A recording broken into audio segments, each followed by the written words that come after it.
আসসালামু আলাইকুম, বিসমিল্লাহির রহমানির রহিম। সকাল সকাল ভিডিওটা শুরু করে দিলাম। আজকে আয়াতে দাদা বাজারে গিয়েছিল, কিছু মাছ নিয়ে আসছে। আনছে শিং মাছ, কাটাকুটি হয়ে গেছে।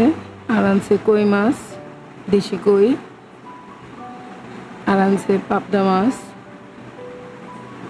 আমি পাশে চুলায় ডালটা বসিয়ে দিয়েছি। আর হলো এখন আমি এই চুলায় হলো চিংড়ি মাছটা ভুনা করে নিব। পেঁয়াজ, কাঁচামরিচ, টমেটো দিয়ে হালকা নাড়িচাড়া দিয়ে তারপরে আমি চিংড়ি মাছটা দিয়ে দিলাম।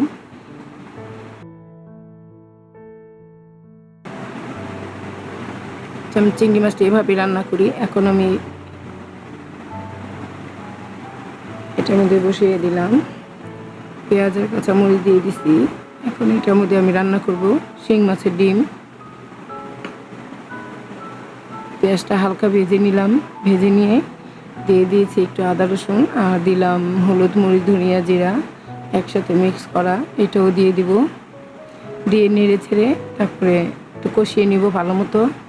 কষানো হয়ে যাওয়ার পর দিয়ে দিব শিং মাছের ডিম। এই যে দেখো, অনেকগুলো ডিম হয়েছিল আজকে শিং মাছে। প্রায় 1 কেজির মতো মাছ আনছিল, সেটার মধ্যে হয়েছে অনেকগুলো ডিম। শিং মাছের ডিমটা ভুনা করলে খুবই ভালো লাগে। ভালো মতো কষিয়ে নিতেছি। আর পাশে চলে আমি কই মাছটা ভেজে নিব।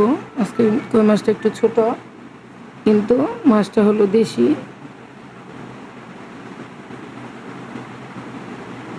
এগুলো বিলের মাছ। মাছ ভাজা হয়ে যাওয়ার পর আমি আলুটা একটু ভেজে নিলাম। ভেজে তারপরে আমি তরকারিটা রান্না করব আজকে।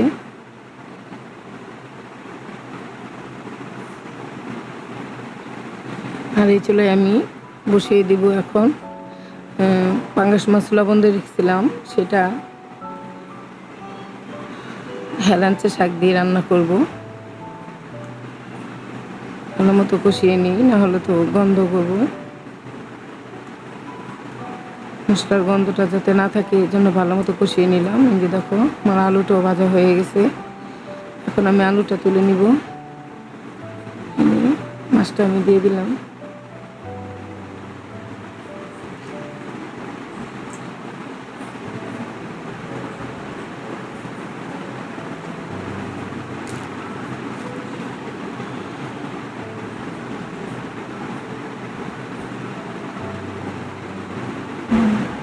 আমি আলুটা টমেটোর পেস্ট দিয়েছিলাম, এর জন্য এত লাল হয়েছে।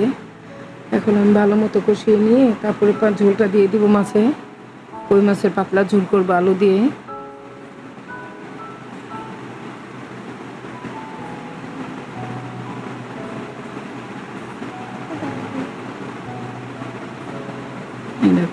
আমার হেলাঞ্চে শাক দিয়ে পাঙ্গাস মাছ লবণ দিয়ে রাখছিলাম, অর্ধেক হয়ে গেছে তরকারিটা। এখানে আমার কই মাছের তরকারিটা হয়ে গেছে। ধনে পাতা দিয়ে দিছি, আর একটু ঝোলটা শুকাইলে নামাই দেব। আজকে রান্না দুপুরে খুবই সিম্পল রান্না ছিল। এই আমার ভাত হয়ে গেছে, ডাল হয়ে গেছে, আর হয়েছে হলো আমার পাঙ্গাস মাছ হেলাঞ্চে শাক দিয়ে, আর হলো চিংড়ি মাছ ভুনা, ডিম ভুনা। আজকের ভিডিওটা এখানেই রাখবো। আমার খুবই একটা ছোট ভিডিও, লাইক, কমেন্ট, শেয়ার করবা, সাবস্ক্রাইবও করবা। আজকের ভিডিওটা এখানে রেখেছি। আসসালামু আলাইকুম।